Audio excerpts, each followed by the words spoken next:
Extra. Est-ce que tout le monde a un texte? C'est bon? On peut attaquer. Donc en fait c'est le même texte que la dernière fois parce qu'on n'avait pas fini le document. Je vous rappelle que on a évoqué la semaine dernière, donc on essaie de comprendre c'est quoi ce premier crime de l'humanité de Caïn qui va tuer Abel. Et on a vu qu'à l'origine il y avait deux professions différentes. L'un est agriculteur, c'est Caïn. L'autre, c'est la profession classique, profession première. Et l'autre, Abel, était dans une niche qui consiste à être un berger. Et ces deux professions vont définir deux abords de la spiritualité. Le Chaklai, c'est-à-dire l'agriculteur, est un individu qui travaille tellement dur sur la terre et qui, cet investissement ne lui laisse que très peu de temps pour la méditation. Inversement, le berger, lui, a beaucoup plus de temps de méditation parce qu'en fait, les bêtes fonctionnent d'elles-mêmes. Il faut les abreuver, il faut les nourrir, mais finalement, il y a beaucoup de temps mort. Primo, première différence, qui laisse plus de place pour la méditation. Deuxième différence majeure, s'occuper du monde végétal ne se traduit pas forcément par des gains de sensibilité humaine, par opposition à l'occupation d'un berger qui va rentrer un petit peu dans les couches sentimentales d'un animal. Je crois que c'est pas lui. Pardon? Je crois que c'est pas lui. C'est impeccable. Truc de folie. Je vois tout. J'ai l'écran. Ah, ok, d'accord. Parce que d'habitude, on voit le. Ah, mais parce que là, je suis obligé d'être auto. Pardon, excusez-moi. Ariel n'est pas là, c'est la fin des haricots, donc voilà. Voilà, donc, ça c'est donc la deuxième nuance. Et cette nuance, donc, qui nous montre que la profession de berger est une profession qui est beaucoup plus propice à la spiritualité, parce que finalement, développer la sensibilité par rapport aux bêtes va t'aider de façon extraordinaire au niveau de la gestion d'un peuple, parce que tu sauras c'est quoi la sensation de froid, la sensation de faim, la sensation de faire partie d'un groupe, pas d'un groupe, bref, il y a tout un volet sentimental et de sensibilité qui est développé dans cette profession. Donc on a d'entrée de jeu deux individus qui n'ont pas la même portée spirituelle. On va retrouver ça de façon assez radicale dans le métier exercé par les Juifs, qui sera beaucoup plus berger que agriculteur. C'est une des raisons pour laquelle, lorsque les frères de Yosef débarquent en Égypte, Yosef dit à ses frères: faites-vous passer pour des roetzot. Je ne sais pas si j'avais dit la dernière fois, je le rajoute. Faites-vous passer pour des bergers. Parce que les Égyptiens ont une haine des bergers. Ça veut dire quoi, avoir la haine des bergers? Si tu n'es pas concurrent avec les bergers, pourquoi tu aurais la haine? On peut comprendre la haine lorsque tu vends du jean et tu as quelqu'un qui se met en face de toi. Tu peux comprendre cette haine. Mais lorsque tu n'es pas dans le même domaine, l'Égypte est avant tout agricole. Et arrivent des personnes qui s'occupent de bétail. Pourquoi ils ont-elles haine? Réponse: parce que la sensibilité développée et déployée dans la gestion des animaux va créer un individu plus spirituel qui aura une façon d'aborder l'être humain de façon beaucoup plus noble. Par opposition à l'agriculture, donc c'était le poumon nourricier de l'Égypte, l'agriculture. Cette agriculture va créer un lien qui est beaucoup plus brutal avec la nature. Et ce lien en question se retrouve, si vous voulez, dans les relations humaines, qui fait que ce qui compte, c'est la production agricole, et donc on ne verra l'individu que par le prisme de sa production. Si l'Égypte est une terre d'esclavage, c'est parce qu'à la base, c'est une terre agricole. Tout est lié, comme ça explique Rav Hirsch. C'est parce que vous tissez un monde sans spiritualité qu'on en finit par créer des individus qui ne sont que des tremplins de production. Et lorsque cette production cesse, eh ben, on la jette. Un homme n'est intéressant que par sa puissance de production. C'est ça en fait les deux univers qui se rencontrent. Et donc nous dit Yosef, si vous voulez éviter l'assimilation, dites que vous êtes des bergers, parce que ça c'est sûr qu'ils ne supporteront pas ce type d'humanité sensible. Ça c'est donc la ligne de démarcation très claire entre les deux. On a vu aussi la semaine dernière, il y a 2 semaines pardon, que chacun des frères va amener une production qui lui est propre. Le premier qui dégaine, on avait dit que c'était Caïn. Excuse-moi, le premier qui dégaine, c'est Caïn, qui a cette initiative incroyable de remercier le bon Dieu. mais il pêche au niveau de la forme. Le fond est fantastique, la forme est mauvaise, ça c'est le numéro 3. Vaïmi Ketsemim, ce fut au bout d'un certain temps, Vaïave Caïn mi peri Adama mincha Hashem. Caïn a amené mi peri Adama, des fruits de la terre, donc il a pris de sa récolte. C'est ça en fait qu'on comprend. Mi Ketsemim, au bout d'un certain temps, ça veut dire au bout d'un temps qui est suffisant pour avoir un chiffre d'affaires, pour avoir une véritable production. Il décide de venir donner une offrande au bon Dieu, sauf que c'est mi peri Adama. Il nous avait dit, Rashi, mi peri parmi les fruits, ça veut dire les derniers, les fruits paumés, les fruits qui ont un petit peu de verre, pas les plus beaux fruits. Il n'a pas pris le top pour Hachem. Et de là, explique Rav Hirsch, c'est très souvent l'attitude qu'on peut nous avoir dans le monde spirituel, enfin dans notre, dans la façon d'aborder la Torah, d'aborder les mitzvot, d'aborder la spiritualité.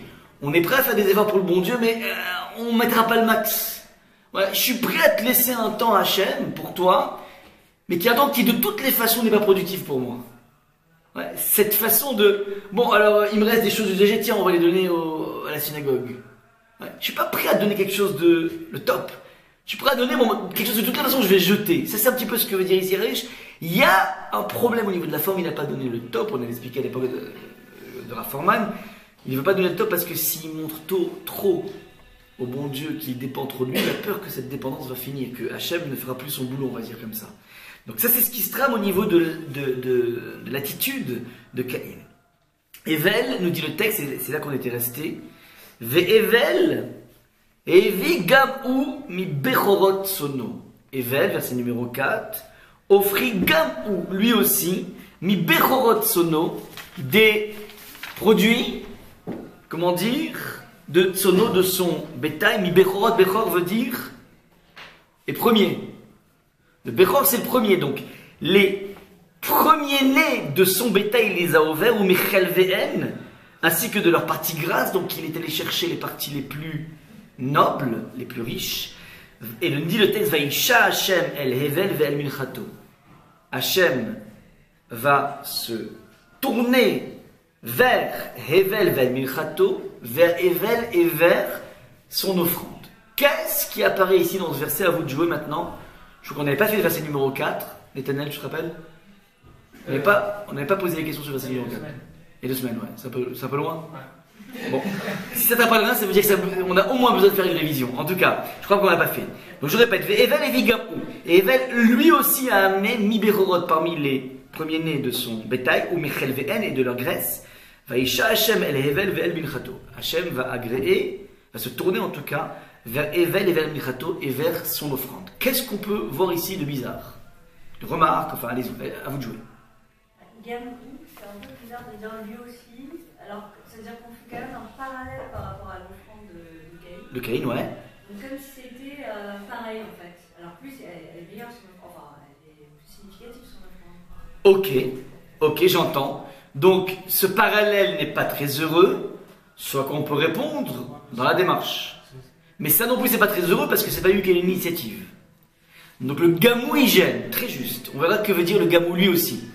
Abraham. C'est peut-être pas. Enfin, c'est marqué lui aussi de son côté. C'est-à-dire que lui aussi, peut-être comme Caïn, avait l'initiative sans savoir que Caïn avait offert de son côté. Non, alors c'est une erreur. Ok, de son côté il faut l'enlever. Peut-être que chacun a offert sans savoir que l'autre offrait. Ouais. Non, gamou veut dire lui aussi, mais ça veut dire par imitation. Ah, d'accord. Ok, donc de son côté c'est traduit, c'est francisé si vous voulez, mais c'est pas tout à fait ça. Gamou, ouais. Offrit lui aussi, c'est pas de son côté, c'est gamou lui aussi. Donc on va essayer de répondre à la question de Myriam, ça veut dire quoi gamou? Ensuite, Roméo. Je n'ai pas encore de question. Ok, pas de soucis, c'est pas grave. Je t'accepte quand même, tu peux rester au chiot. Par rapport à ce qu'on a dit ce midi, c'est qu'Abraham, c'était pas le premier à vouloir faire une offrande pour Akadosh Baruch Hu. Quand il a vu, quand il a voulu sacrifier. On verra tout à l'heure. Je réponds tout à l'heure. Je réponds que en fait, Abraham est le premier à avoir l'initiative de faire quelque chose à la place d'eux. Le sacrifice de son fils, ouais. C'était obligé par Hachem. Ouais. Donc là, c'est pas l'initiative. L'initiative est de trouver un remplaçant. Et ça, personne ne lui a demandé. Ouais, il a déjà eu la démarche. Là, l'occasion, elle est magnifique. Quoi? Je vois un mêlé, hop, je chope et... Et pourquoi? On a dit pourquoi. On expliquera tout ça tout à l'heure, je ne veux pas mettre la charrue devant les bœufs, mais pourquoi? Ok. Donc maintenant, autre question. Qu'est-ce que vous remarquez ici? On différencie Mibechorot Sono et Mechelveen. Alors, il a amené à la fois le bétail et à la fois leur graisse. Donc on comprend qu'il fait du nec plus ultra. Oui, si tu amènes le bétail, tu amènes la graisse qui va avec. Non, parce que tu peux, comment dire, tu peux prendre les premiers-nés et ensuite d'autres bétails, j'entends la question. Tu peux prendre la graisse, pas forcément du premier-né, la graisse qui sera meilleure chez un autre. Tu amènes en tant que tel le Bechor, mais pas que, tu amènes aussi les graisses. Donc en fait, il est allé chercher vraiment le nec plus ultra. Ensuite. Il y a un choix qui est fait. C'est-à-dire qu'Hachem choisit. Oui, il fait son choix. Alors faites attention. Le choix de quoi et de qui? À lui. À lui et son offrande. Oh, il y a une répétition ici. Les deux, en fait. Il a agréé Hachem el Hevel, et son offrande. Pourquoi on n'a pas dit il a agréé son offrande? Non, Parce que c'est son comportement qu'il a. C'est de là qu'apprend Rav Hirsch que il n'y a pas de fétichisme dans les corbanotes, dans les sacrifices. C'est pas l'objet que j'amène qui dit quelque chose. C'est la pensée qui est derrière. Et donc systématiquement, le texte insiste, on avait dit ça la dernière fois, sur le fait que Hachem se tourne vers les motivations de Hevel. Très bien. Ça, c'est donc la remarque à faire. Maintenant, pour répondre à la question donc, de Myriam, que veut dire ce gamou? Alors, oui. D'entrée de jeu, le gamou exprime une notion de surprise. Quand tu dis « Ah tiens, lui aussi !» c'est-à-dire que tu ne t'attendais pas à ce qu'il fasse. Donc d'entrée de jeu, le gamou, nous dit Rav Hirsch, initie une notion de surprise. Alors, ça veut dire quoi qu'on est surpris de ça?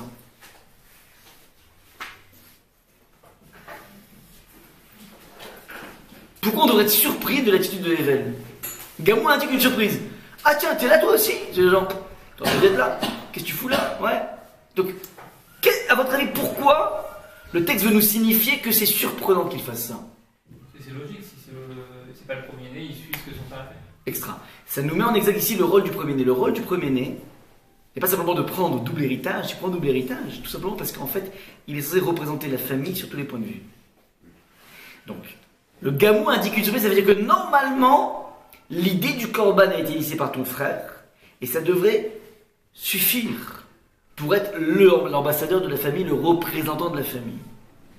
Le fait qu'il intervienne Hevel est révélateur qu'il n'est pas satisfait de la démarche de son frère. Donc le gamou, c'est un surgissement. C'est une irruption. Gamou lui aussi, on s'y attendait pas, mais il le fait parce que finalement, l'aîné a fauté sur la forme. Et ça, c'est une problématique qu'on va retrouver en permanence. Ils ont tous raté, les aînés. Caïn a raté, Esav a raté, Ishmaël, bon, c'est pas le même enfant, mais Ishmaël va rater, Réhouven va rater. C'est-à-dire que systématiquement, on a une problématique du premier-né qui n'arrive pas, comment dire, à représenter le reste de la famille. Pas que Réhouven. Tous les premiers-nés juifs vont rater le coche. C'est la raison pour laquelle émerge le Cohen. Le Cohen n'est qu'un accident de l'histoire de tous ces premiers-nés qui n'ont pas réussi à être les représentants de leur famille. Donc c'est là que se situe la source du concept de premier-né. Alors, il y a une question parce que je comprends l'histoire de la représentation, mais c'est parce que le premier-né, il va amener un campagne, que ça représente toute la famille. Ça peut être aussi qu'il a donné justement l'idée, l'initiative, et que les frères qui viennent après doivent suivre finalement. Mais en fait, il leur montre le chemin à suivre. Ouais, mais mal. Il le fait mal. Oui, il le fait mal, mais ça ne veut pas dire que c'est surprenant de le faire aussi. Parce que, non, par voie de conséquence, ça veut dire ça aurait dû être parfait, et donc il aurait dû cristalliser dans son geste les aspirations différentes de chacun des frères, parce que chacun, en fonction de sa personnalité, a besoin de s'exprimer par rapport à Dieu. Et le Bechor est censé inclure tout ça. Et donc, ça veut dire s'il avait fait parfaitement. Ouais, il n'y avait pas besoin. Pas besoin de le faire. Ouais. Ah bah non, je suis pas d'accord. Alors. Non, mais je veux dire, il peut le faire parfaitement. Ouais. Et après, justement, les autres, ils doivent. S'il fait parfaitement, s'il fait parfaitement, alors il fait suffisamment parfaitement de telle façon que moi, en tant que non-Bechor, je me reconnais et je m'identifie à ce qu'il fait. non pas avec ma singularité, non pas dans un mimétisme.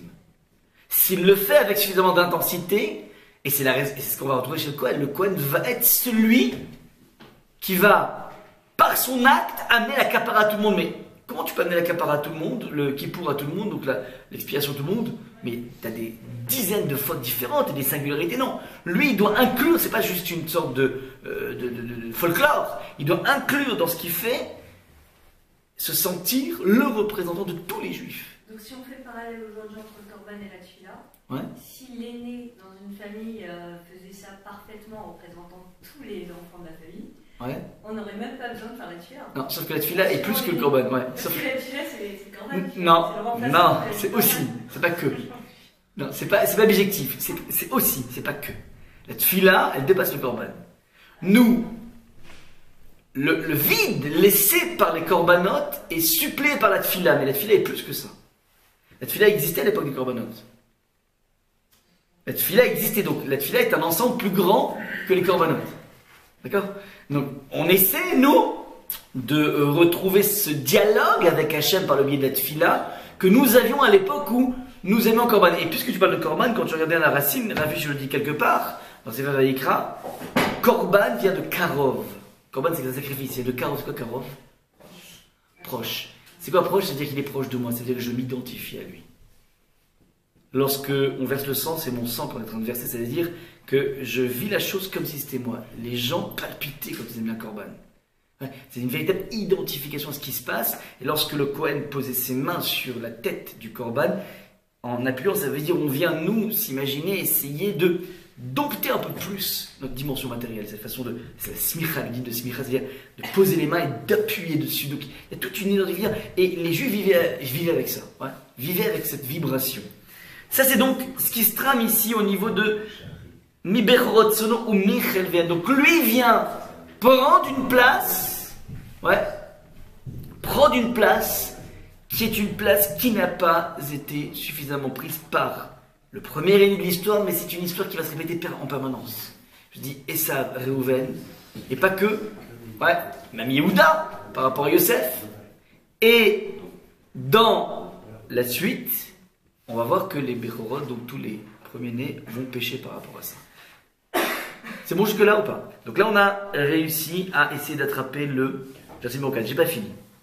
Le texte dit Vaïcha Hachem. C'est quoi Vaïcha? Il s'est montré favorable. Okay. Littéralement, il a agréé. Maintenant, le Ravish remarque que cet même épisode va se retrouver au moment où on a une lutte, encore une fois, entre un aîné et un Kohen.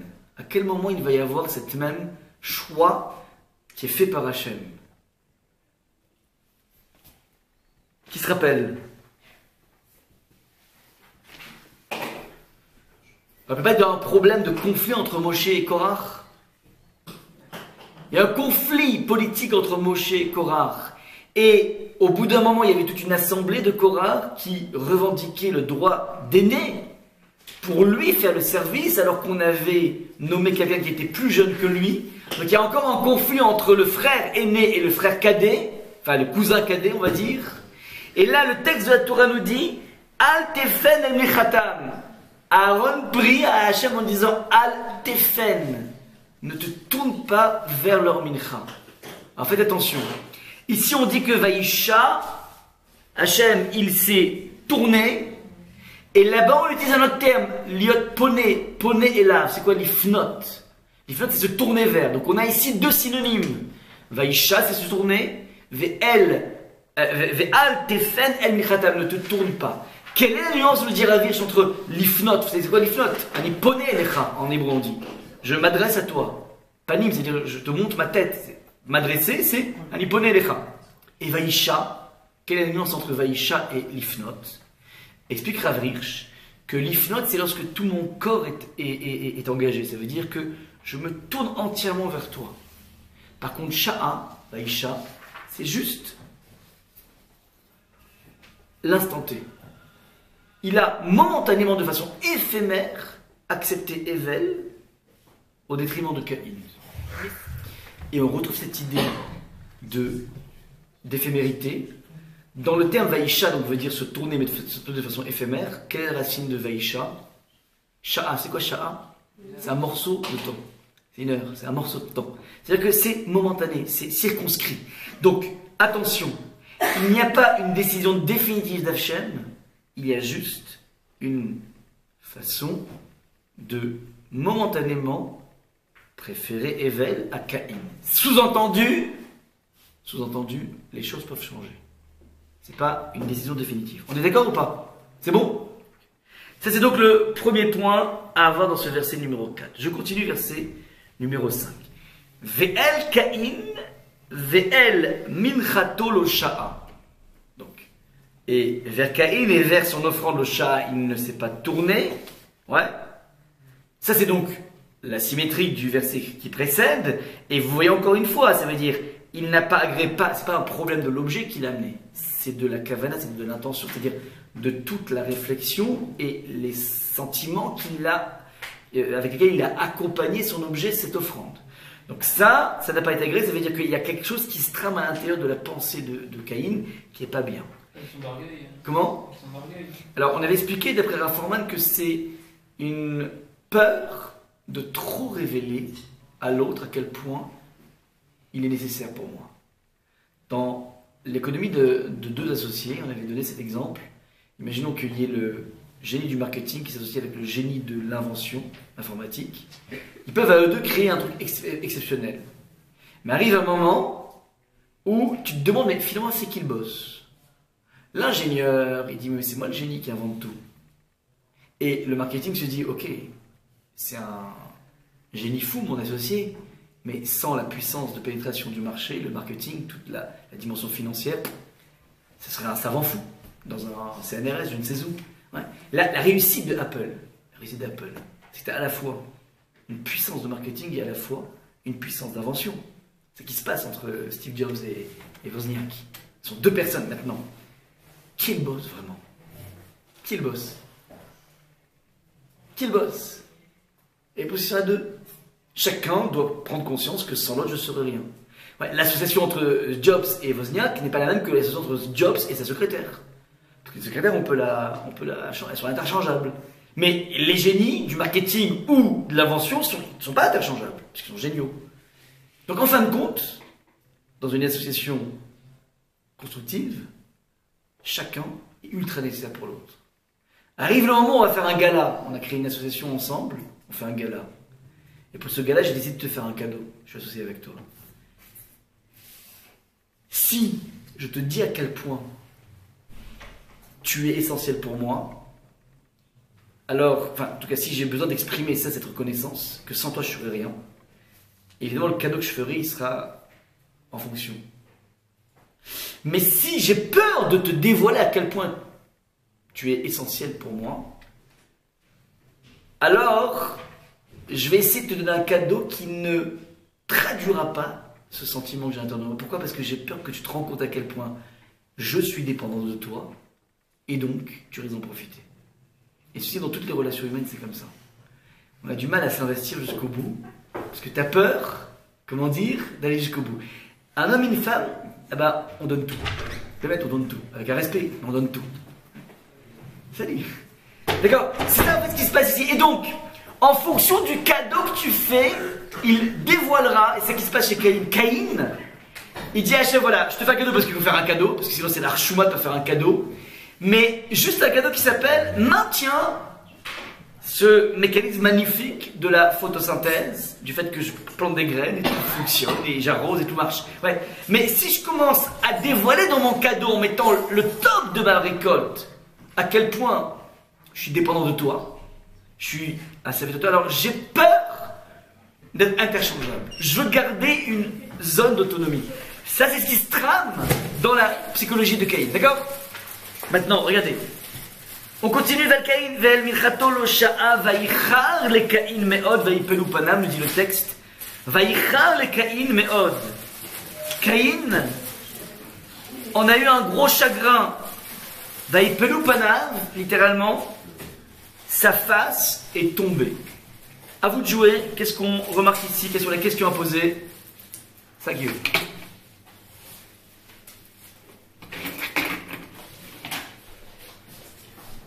Allez, on analyse.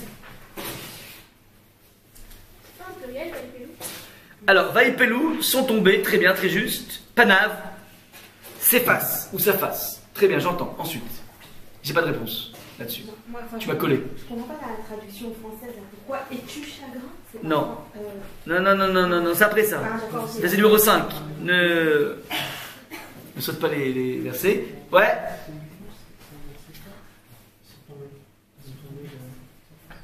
Très important.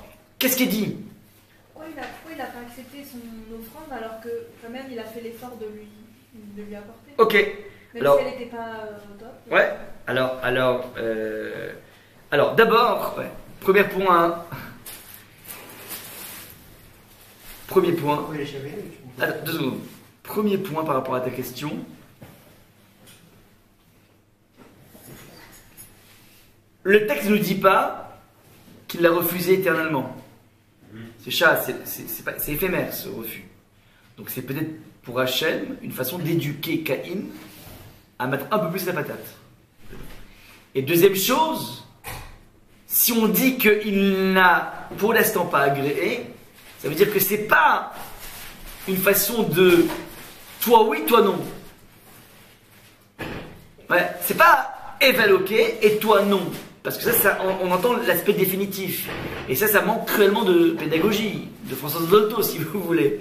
Mais ce qui est marqué ici, c'est qu'il y a quelque chose qui manque et donc on attend que les choses avancent.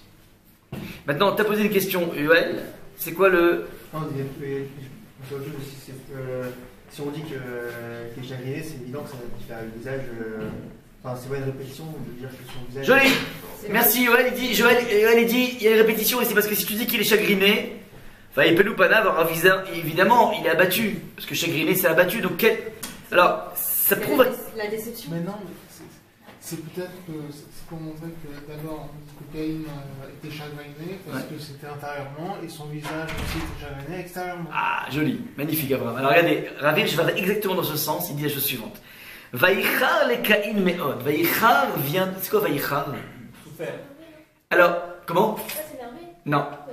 Ouais, mais. Oh. Mais c'est quoi la racine de Vaïchar? C'est Chet Vavresh, c'est le chor, c'est le trou. Il sent un trou à l'intérieur. Quand est-ce qu'on sent un trou à l'intérieur? Quand on est victime d'une injustice. C'est un premier sentiment qui est exhibé ici. D'accord? Premier sentiment, il y a quelque chose qui brûle à l'intérieur d'injustice.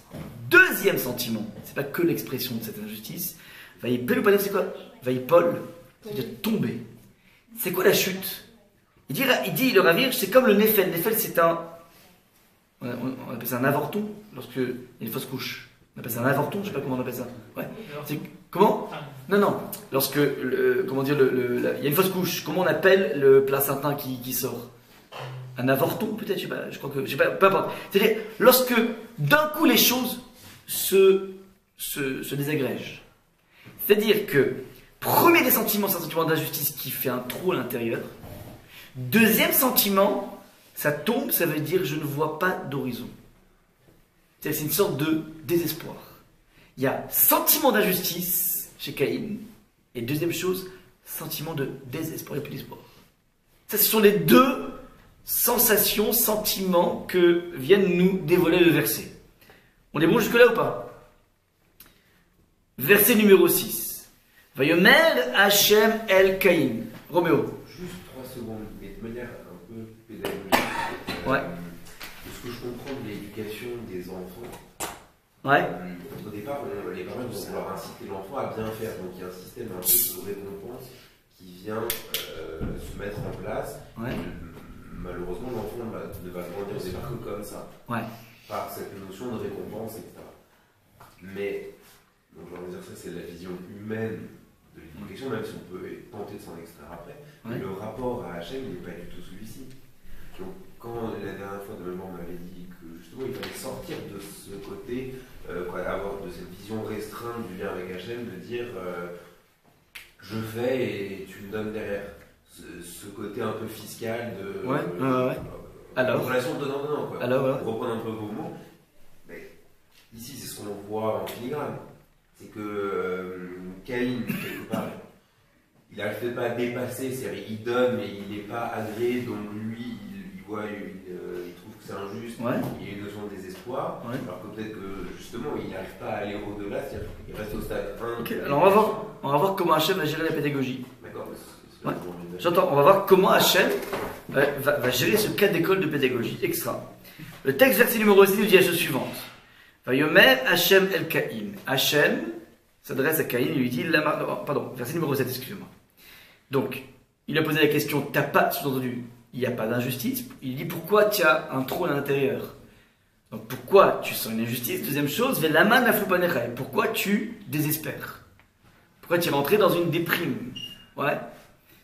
Alors, Hachem lui répond, lui dit, le communiqué d'Hachem est le suivant, Allo imtetiv. Alors, faites super attention à la traduction qui est sur la droite, je l'ai laissé tel quel en le descendant d'Internet, mais c'est bourré d'erreurs, on va le démontrer. En tout cas, pour l'instant, on va essayer de traduire. Allo imtetiv. Si, tetiv, tu t'améliores, Se'et, je ne traduis pas pour l'instant, on va traduire tel qu'il marque, tu pourras te relever. Veim lotetiv, la pétar chatat rovetz. Et si tu ne t'améliores pas, littéralement, la pétar à la porte, chatat, la faute, rovetz se tient tapis. Ouais ou pas? Ve'elecha teshukato, et vers toi, il aspire à t'atteindre. Ve'atatim sholbo, et toi, tu peux le dominer. Donc, je répète, c'est un verset ultra compliqué. Et sans Hirsch, on passe totalement à côté. C'est plus qu'on passe à côté, c'est qu'on a un méga contresens. Donc je répète. Dit le texte, Allo imtetiv, c'est et. Si tu t'améliores, c'est et. Alors on va essayer de traduire ça. Tu te lèves. Veim lotetiv, et sinon, la pétar chatat rovetz, le péché est tapis à ta porte. Ve'elecha teshukato, il désire t'atteindre, ve'atatim sholbo, et toi tu peux le gouverner. Sans trop rentrer dans la liste de textes. Ouais. Qu'est-ce qu'on entend ici? Qu'est-ce qu'il vient dire le bon Dieu? Il y a une deuxième chance pour. Une deuxième chance, mais Il faut qu'il agisse. il faut qu'il soit agisse. acteur de- Ouais. Et sans quoi? La faute, elle sera actée. Elle sera? Actée, C'est-à-dire? définitive. Il n'a pas encore fait de faute. Là. Il risque de faire une faute. Il a pas fait de faute, non. Ouais, il n'a pas fait faute, d'accord. Mais ça veut dire quoi, la faute se tient tapis à ta porte? Qu'est-ce que vous entendez par là? Ce sera la conséquence. Donc il finira par fauter. C'est que dans son caractère, il est enclin à faire une faute dans un futur proche. Donc si jamais il ne défie pas ou il ne corrige pas son caractère, Ouais. il va y aller. Ouais. Et comment tu comprends Ve'elecha teshukato? Et elle essaie de t'atteindre, elle te désire, la faute te désire. Littéralement, tchouka, c'est un désir. Le Yitzhara qui. Le Yitzhara, vas-y, continue. Bah, le Yitzhara, il vient quand on est triste. Donc, du coup, Il vient quand on est triste. Comme Ouais. il est triste, du coup, il pourra facilement l'atteindre. Il se Ouais. dirigera vers cette personne parce qu'il sent qu'elle est triste. Donc, il attend que ça. Ok. Ça, c'est la lecture classique. Enfin, classique. Et on va démontrer par la Vierge que c'est exactement l'inverse. La lecture que tu fais, c'est la lecture classique biblique, mais qui ne prend absolument pas en compte à la fois la définition des termes, ouais, et plus que ça, comment dire, plus que ça, qui ne prend pas aussi en compte, alors, le principe des ta'amim. Les ta'amim sont ces ponctuations qui sont marquées, ce sont ces notes de musique qui sont marquées. Malheureusement, j'ai pas eu le temps de vous donner, si on avait un fromage, ça aurait été mieux, pour vous exhiber ici les ta'amim, donc les notes de musique qui sont dessus, qui nous permettent de découper la phrase. D'ailleurs, la virgule n'est pas fausse, ouais, et pas faute, et pas fausse. Alors, on va reprendre. Donc, pour l'instant, on a l'impression que c'est un système binaire, enfin conditionnel. Soit tu t'améliores, et c'est bon. Mais si tu t'améliores pas, mais sinon, alors à ce moment-là, la faute sera tapie devant toi. C'est-à-dire que la faute sera tapie devant toi, ça veut dire c'est la conséquence de ta non-amélioration. Oui, c'est-à-dire que dans l'embranchement, comment dire, de cette phrase, on a, première chose, si tu t'améliores, alors c'est ok. Mais si tu t'améliores pas, alors voilà les conséquences. Comme ça qu'on comprend, oui ou pas? Mais la faute, dans le texte, elle a l'air déjà existante quand on le lit, non? Oui, mais elle est a priori dans la boucle si tu t'améliores pas. Donc apparemment, c'est dire. Il faut du d'avance. Oh, c'est exactement ça que j'entendais. Ouais. J'attendais ce contresens que j'ai toujours eu moi aussi, sans ravir. Ouais. C'est-à-dire que Qu'est-ce que tu as dit? J'ai pas entendu. Faut du d'avance. Non. non, s'il s'améliore pas. Faut pas dire ça.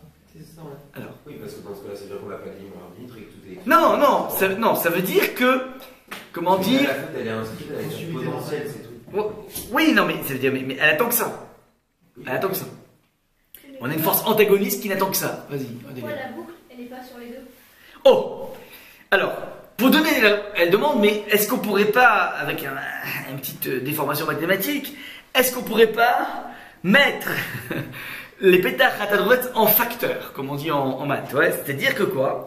Que peut-être, et ça va être corroboré, enfin, ce sont des lectures possibles, on a plusieurs éléments dans la phrase, ouais, plusieurs propositions dans la même phrase. On a A, on va appeler comme ça. On va dire comme ça. Aloim tétif, c'est le A. Se'et, c'est le B. Veim lo tétif, c'est le C. La pétar Khatadrovet, c'est le D. Et Velechatichukotovatatim sholbo, c'est le E. On a 5 morceaux de phrase. Maintenant, avec un conditionnel qui nous a amené à penser qu'il y a une première partie de phrase, Aloim tétif, si tu t'améliores, très bien. Et sinon, la faute se tient tapis. Mais demande au Delia, attends 2 secondes, minutes. Et ça va être corroboré, cette lecture, par les ta'amim, parce que les ta'amim nous amènent, donc les notes de musique nous amènent à comprendre que c'est toute la phrase, si tu t'améliores, tu t'élèves, et si tu t'améliores pas, et de toutes les façons, la pétach Khatadrovet. Ça, c'est quelque chose qui est en facteur. Que tu t'améliores ou tu t'améliores pas. Les pétach Khatadrovet, donc cette information est une information qui n'est pas dépendante de ton comportement. C'est une information en soi. C'est la lecture du Yetzerara. Enfin, le Yetzerara, sa définition, c'est ça. Ça, c'est la première des choses que nous dit le Rav Hirsch. Deuxième chose, dans la fin du verset, numéro 7, le texte dit Ve'elecha teshukato, il te désire, vata timsholbo. Et toi, tu le gouverneras. Ouais. Alors, là, évidemment, on ne peut pas s'empêcher de se rappeler. Prends ta texte. On ne peut pas s'empêcher de se rappeler, d'avoir en mémoire ce qui a été dit justement comme punition à la femme, sur les mêmes thèmes qui sont utilisés. Rappelez-vous, Ve'el isher teshukater, tu vas désirer ton mari, Ve'uim sholbar, et lui te dominera. On a les mêmes termes. Ve'elecha teshukato, donc ça veut dire que vers toi, la faute te désire. Et toi, tu pourras gouverner. Finalement, si je pousse le parallèle, on a donné la même place à la faute qu'à la femme. Oui ou pas? Ve'elecha teshukato, vatatim sholbo, ve'elecha teshukater, toi, la femme, tu désires ton mari, ve'uim sholbar, et il te dominera. Donc, ça, c'est juste pour l'instant, c'est juste en parallèle. On va essayer de comprendre, grâce à Hirsch, exactement ce qui est marqué ici, qui est aux antipodes de ce que l'on croit en première lecture. Je commence de façon méthodique.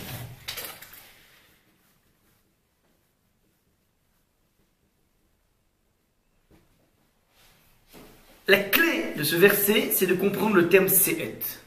Se'et en hébreu, donc je répète, allo indicatif, si tu t'améliores, se'et.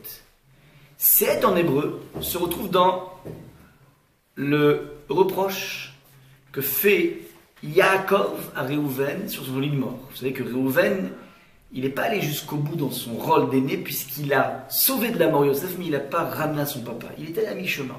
Un peu comme Caïn qui fait les choses à mi-chemin, à moitié.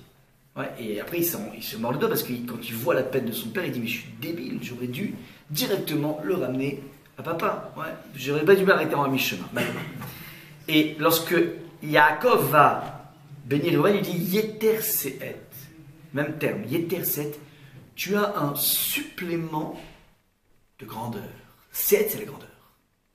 Se'et, c'est le kavod. Ça veut dire, de ta posture d'aîné, tu as d'entrée de jeu une hauteur. Se'et, c'est la hauteur d'un individu. Au moment où il y a Réhouven entend ça de son père Yetesset, tu as une supplément de hauteur en tant qu'aîné. C'est justement ce moment fatidique où il va perdre la Bechora. Donc on est dans des moments parallèles. Ici, Caïn a perdu par ses actes le droit d'aînesse, on va dire, et Réhouven vit la même expérience. Maintenant, Aloim Tétiv, si Tétiv, tu t'améliores, ça veut dire Im Tétiv, c'est être. Si tu améliores, comment dire, attendez, comment j'ai traduit ici?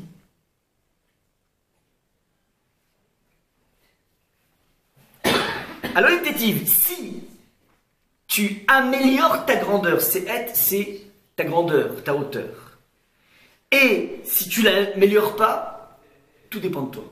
C'est ce qu'il faut dire d'après Ravi, je répète.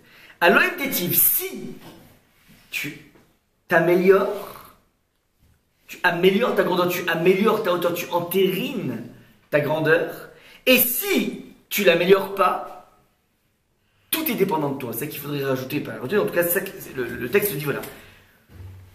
Alors, une tétive, que tu t'améliores ou pas, c'est être, tu as une hauteur. Cette hauteur est en toi. Ça, c'est la première partie de la phrase. Maintenant, la pétar, khatat, rovet. C'est vraiment le si alors dans ce cas. Si tu t'améliores, tu as une grandeur. C'est plutôt comment améliore-toi, tu as une grandeur, tu peux le faire, c'est pas si. Non. Alors, une tétive, que tu t'améliores ou pas, tu as une grandeur. Tu as une hauteur. Que tu t'améliores ou pas, tu as une hauteur. Alors, im tétiv, c'est elle, veim le tétiv.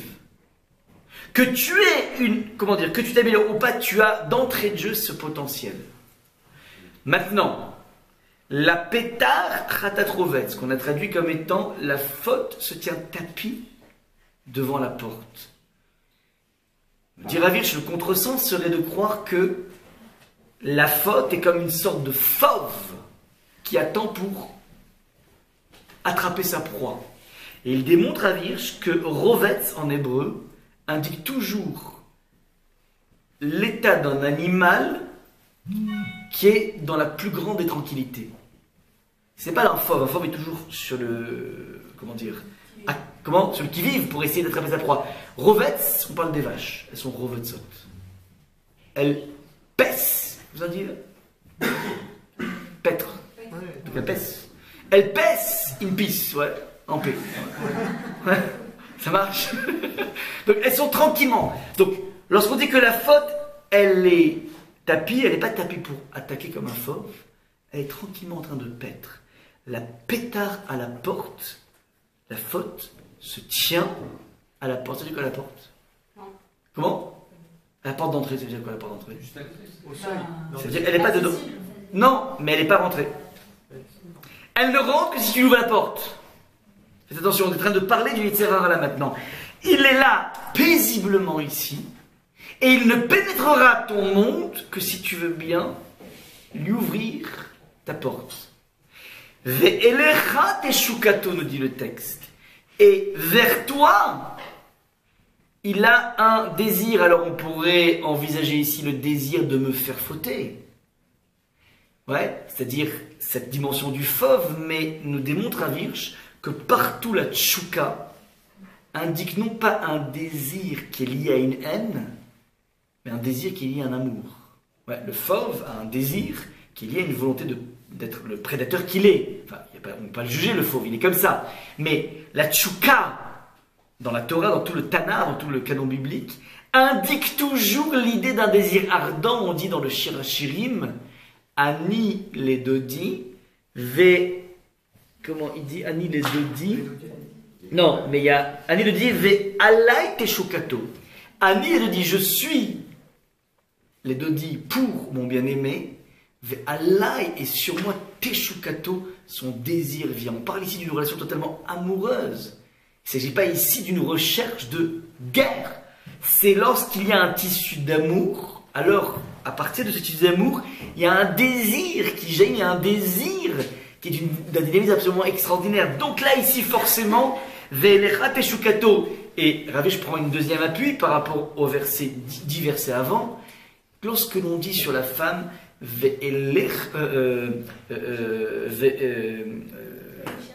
Ve'el isher teshukater. Ve'el isher. Et vers ton mari teshukater, tu désireras.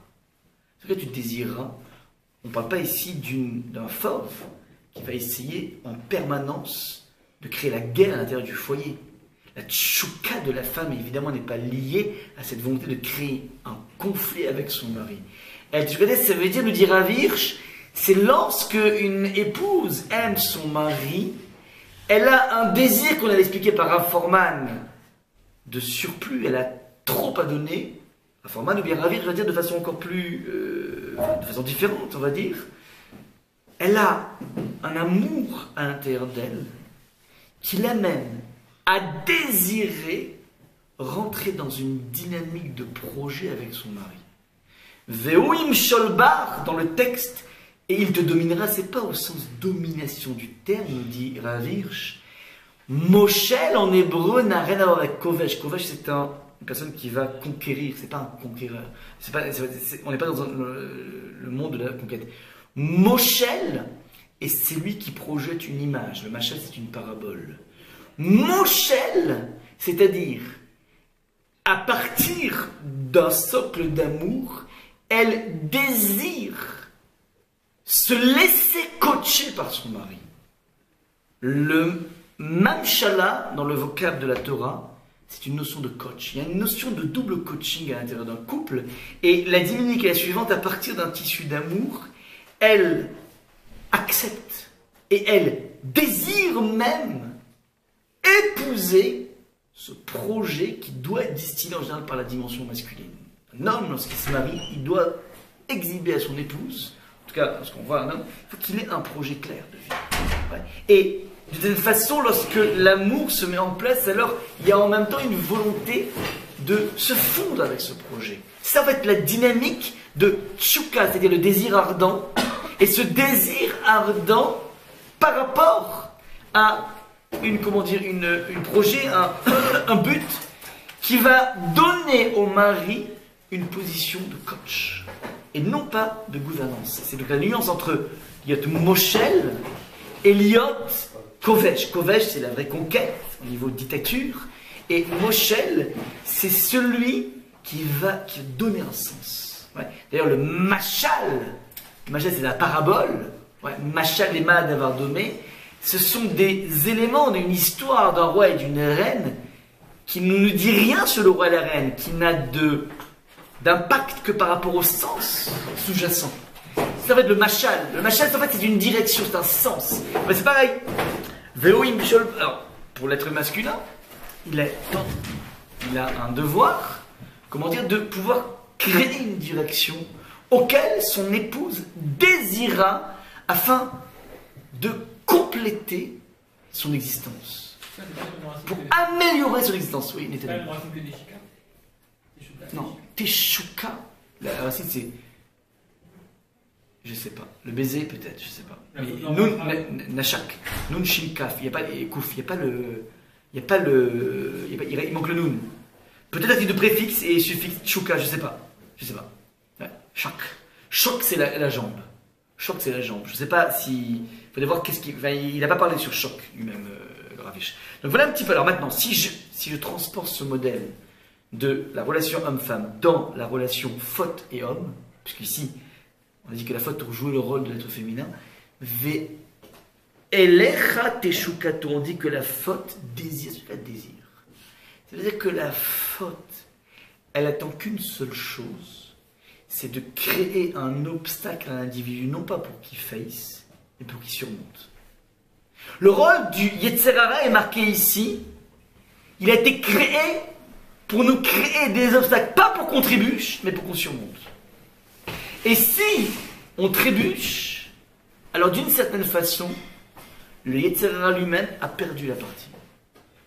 Le rôle du Yetzer Hara a été mis en place comme étant une force antagoniste à l'individu, afin qu'il grandisse. Et donc, le Yetzer Hara lui-même, la faute elle-même, désire ardemment cette relation pour arriver à son but, de donner à l'individu une occasion de grandir. Ve'ata timshol bo, et c'est à toi maintenant à non pas annihiler le Yetzer Hara, tu ne peux pas le faire, mais être capable de le dépasser. Ve'ata timshol bo, tu vas tout simplement le dominer. Ça veut dire, tu vas travailler avec ton Yetzer Hara.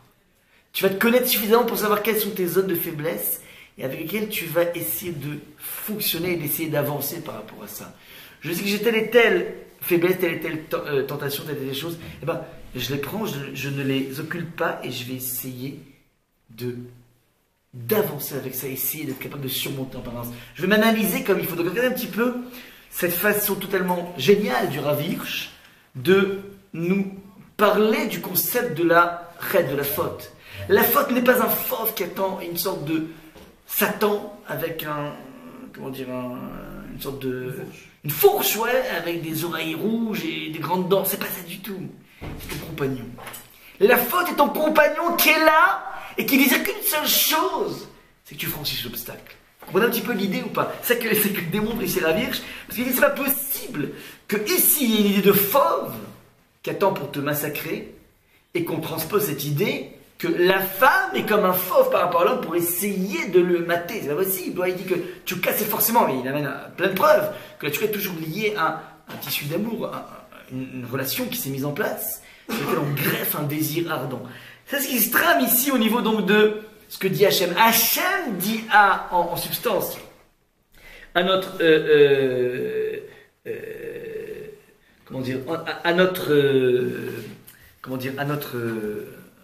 à notre Caïn, il lui dit il n'y a pas de mal en soi.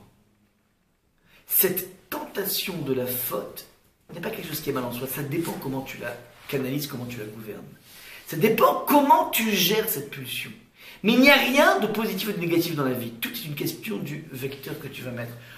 Tout est une question de l'orientation que tu donnes aux choses. Donc il lui dit Elohim tétive, c'est être Elohim tétive. Que tu t'améliores ou pas, c'est être, tu as une hauteur. Et cette hauteur, ouais, c'est, et on retrouve donc, c'est intéressant, le concept de Se'et, ouais, qui s'appelle la hauteur, qu'on a défini comme étant cette hauteur de soi-même. Alors, nous dit Rav Hirsch que Se'et se retrouve lorsque Moshe est en train de dire, mais pourquoi vous m'en voulez à moi? Lo echad mi, comment il dit?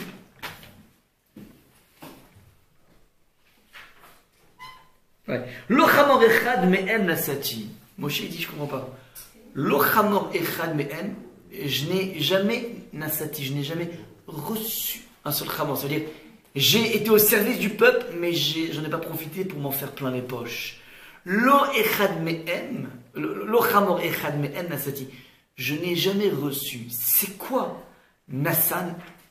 Ouais, c'est c'est ce que je reçois. Sous-entendu, si tu t'améliores, ouais, si tu t'améliores, alors tu pourras tout simplement recevoir cette énergie négative en la transformant en énergie positive. Ça, c'est la première lecture possible. Et on retrouve l'idée de Se'et dans le mariage, Nisuin. C'est quoi Nisuin? Ouais, le texte nous dit dans Ruth, Vaïsou la en Nashim Moabiot, Vaïsou. Ils se sont mariés avec des femmes Moabiotes par rapport à Machlon et Kilion. C'est la même racine. Vaïsou, ça veut dire c'est ce mariage. Sous-entendu, cette hauteur est un mariage que tu as à l'intérieur de toi. Et tu dois pousser vers cette faculté. Ouais, ta position de Bechor, ça doit être une position qui va te permettre de pouvoir maîtriser totalement, comment dire, cette pulsion qui est à l'intérieur de toi. Im tetiv c'est et, ve im tetiv la petach hadoret ve elechat echuket vatatim sholmo. Ça c'est donc le verset numéro 7. Je finis par le verset numéro 8 de seconde Roméo. Je vais indiquer sur ce verset. Ok, le rôle du Bechor c'est de s'élever, etc., s'améliorer. J'ai compris, mais concrètement, ça c'est la théorie et l'idéal. Comment on fait? Ah, je donne une piste. Il faut déjà, premier point, la piste est la suivante. Premier point, être conscient pour avancer dans la vie de ses talents. De ses talents et être conscient de ses points positifs. L'énergie pour avancer dans la vie, c'est la conscience de ses points positifs, pas de ses points négatifs. Une fois que tu as ton énergie qui est sécrétée par la conscience de tes points positifs, de tes talents, tu peux maintenant ausculter tes points négatifs. Une fois que tu as réussi à cerner où sont tes points négatifs, tu vas travailler avec ça. Tu vas être capable de donner ce qu'il faut à manger à ton Yetzer Hara. Tu vas travailler en association avec lui. C'est ça les conditions de ta hauteur. Et pourquoi ok, ça je comprends, mais pourquoi Hachem il lui donne pas le plan pour s'améliorer là? Il le dit. Il dit, ne crois pas que le Yetzara c'est fatidique. C'est foutu d'avance, comme il disait notre ami Nathanaël. Non, non. Il n'est qu'à l'extérieur de la porte. Moi j'ai le sentiment qu'il montre juste la direction, mais le comment... Non. Il lui dit, il n'est là que paisiblement. Il est là pour le bien. Le Yetzara est là pour le bien, pas pour le mal. Il n'est pas là comme info. Ça veut dire que ne t'imagine pas que tu es condamné à. C'est pas born to kill. Tu n'es pas condamné à quoi que ce soit. Il n'est qu'à l'extérieur de toi. D'accord, donc le verset suivant, il remet Caïn dans une épreuve et Caïn n'y arrive pas. Alors, on va expliquer le verset suivant. Verset numéro 8. Vayomer Caïn, Odélia. Je juste pas compris le rapport avec Moshe. Avec Moshe. Quel Moshe? Avec Moshe, au moment où il dit qu'il n'a pas appris. Pardon, c'est le même problème qui se passe entre Moshe et Korach. Dans le sens où Moshe. Oui, c'est là, c'est entre Moshe et Korach. Non, c'est le moment où vous avez dit, où Moshe il dit que même quand il a servi le peuple, jamais il a. Non. Instruit, La définition de Nasati, j'ai pas porté, j'ai pas reçu. Se'et, c'est pas qu'une hauteur, c'est quelque chose qu'on reçoit.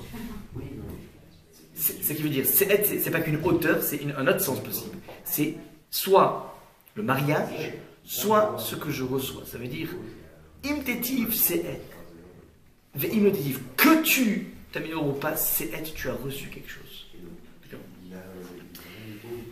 Pourquoi il y a une tournure comme ça? Comment? Pourquoi la phrase elle est tournée comme ça? Alors, pourquoi la phrase est tournée comme ça? Parce que sinon il y a quand même enfin, il y a quand même le côté si c'est comme ça alors on est Ouais. Oui, mais si tu vois l'état ami, tu vois qu'ici il y a une césure. Maintenant. Verset numéro 8, on finira sur ce verset numéro 8. Vayomer Caïn el Hevel Achiv. Vayomer Caïn el Hevel Achiv. Caïn parla à Hevel. Vaï biotam basade vayakom Caïn el Hevel Achiv vayageu. Et ce fut quand ils étaient dans le champ, Caïn s'est levé, el Hevel Achiv vers son frère Achiv, vayageu, et il l'a tué. À vous de jouer. La question. Qu'est-ce qu'il lui a dit? Très bien, merci Edenel. Comment? Regardez ce qui est marqué dans le verset, il y a une ellipse incroyable. Vayomer Caïn el Hevel Achiv. Vayomer Caïn. Caïn a dit à son frère, mais on ne sait pas ce qu'il a dit. Le texte tait ce qui est marqué. Ouais, on ne sait pas ce qu'il dit, primo. Ensuite, Vaï biotam basadé. Et ce fait alors qu'ils étaient dans le champ, comme Caïn el Hevel Achiv vayageu, donc il s'est levé Caïn el Hevel Achiv vers son frère, vayageu, il l'a tué. Qu'est-ce qu'on voit ici? Il a profité qu'il soit à part, qu'il n'y ait personne qui le voit pour le faire. Il n'y avait pas beaucoup de Dieu à l'époque. Hein. Il y avait ses parents. donc pourquoi on contextualise comme ça en fait? Pourquoi pourquoi on contextualise? Tout à fait. Pourquoi c'est aussi peut-être à l'abri du regard d'Hachem. Comment? C'est peut-être être à l'abri du regard d'Hachem, non? En se disant je suis dans le champ. Sadé au contraire. Sadé c'est le champ. Il n'y a rien de plus exposé. Ouais. Donc, première des questions, Nathanaël, pourquoi on ne sait pas ce qu'il a dit? Alors, à votre avis, qu'est-ce qu'il a dit? Ils ont essayé de se parler. Comment? Ils ont essayé de se parler, mais ils n'ont pas réussi à dialoguer. Alors, si c'est comme ça, on aurait dû avoir la mort tout de suite. Ça veut dire, imagine le bonhomme, il est compulsif. Il voit son frère, il commence à parler, pac, il lui déchire la figure. Ouais. Mais là, c'est pas ça. Il y a marqué Vaï, et ce fut Biotam Bassadé, on étant tranquillement dans le champ. Ça veut dire qu'il y a quelque chose qui s'est dit, on ne sait pas ce qui s'est dit. Et après, ils étaient pépères dans le champ. Chacun, on imagine, avec son activité, celui-là en train de faire pète ses moutons, l'autre en train de s'occuper de ses concombres. Et à ce moment-là, il dit comme Caïn. Comme veut dire. Et ça veut dire quoi? Il s'est levé. Évidemment, il n'était pas couché pour le tuer. Alors, comme partout dans le Tanakh, c'est quelque chose qui est pitom. C'est tout à coup. C'est pas prémédité. C'est soudain. Ouais, c'est soudain. Ça veut dire on voit la même chose. Comment dire, par rapport à Shaoul qui était camouflé, on n'a pas laissé quelqu'un avancer de façon soudaine. Donc, maintenant. Ravi, je propose la chose suivante, puisqu'on ne sait pas qu'est-ce qui s'est dit. Mais ça doit être dans le veille c'est peut-être la différence de métier qu'ils avaient, ce rapport à la terre dont je parlais la dernière fois. Parce que sinon, ils ne servent pas à grand-chose de dire qu'ils étaient dans le champ. Il peut y avoir peut-être quelque chose que je ne peux pas expliquer comme ça. Mais, ouais, joli, non, une bonne liste. Il n'est pas rentré là-dedans Ravirch, mais c'est très joli, j'aime beaucoup. C'est certainement sur la différence de Corban qui vont ramener les deux. Pourquoi le tien il était agréé pas mieux? Ouais, alors, ouais. Donc tu veux dire Sadé, ce serait pour expliquer la différence de métier. Ravirch, je rentre pas là-dedans, c'est joli. Je pense qu'il y a quelque chose qu'il faudrait voir, il faudrait que je vois d'autres commentateurs. Ravirch, je dis comme ça. Il y a rien qui est dit, alors qu'est-ce qu'il a pu se dire? Eh ben, la parole précédente. Ce qui s'est dit précédemment, c'est-à-dire ce que lui a dit Hachem, la façon dont Hachem a renseigné Caïn sur le fonctionnement du Tzara, c'est pas quelque chose qui est fatidique. Ce n'est que momentané. Ça veut dire que il lui a dit à Evel quelque chose qui gêne aussi Evel. Le bon Dieu a dit que c'est pas définitif. Cette position, cette leader position de Evel n'est pas quelque chose qui est définitif. Il y a encore quelque chose à exploiter. C'est-à-dire que les rôles peuvent être interchangés. Et donc, ça que propose Ravirch, qu'il lui a transmis juste ce que lui a dit Hachem. Vaïe biotam basadé, à ce moment-là, chacun est allé dans son domaine. Quand Caïn il s'est levé, il a tué.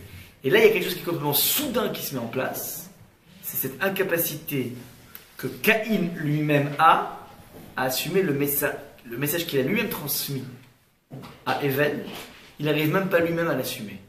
Ça veut dire, il est donné comme information le fait que les positions ne sont pas définitives. Oui ou pas? Et une fois qu'il dit ça, c'est une façon de dire à Evel, sache que j'ai pas fini ma partie. Et ce j'ai pas fini ma partie l'amène en fin de compte, en retournant à ses occupations, à jaillir pour pouvoir tuer son frère Evel, c'est-à-dire que cette dynamique du monde du mérite, ça veut dire que toute ta vie sera dépendante de ton mérite. Cette dynamique, Caïn le refuse. Il va tuer son frère. Il n'arrive pas à rentrer justement dans cette dynamique du Yetzirah. Cette faculté de pouvoir en faire son compagnon, en faire son ami, être capable de travailler avec lui. on ne sait pas pourquoi d'ailleurs. Pas pourquoi. Enfin, l'histoire de... Ça craque. Ouais. Vayakom veut dire il craque. Mais l'histoire ne dit pas pourquoi. C'est pas quelque chose qui a l'air...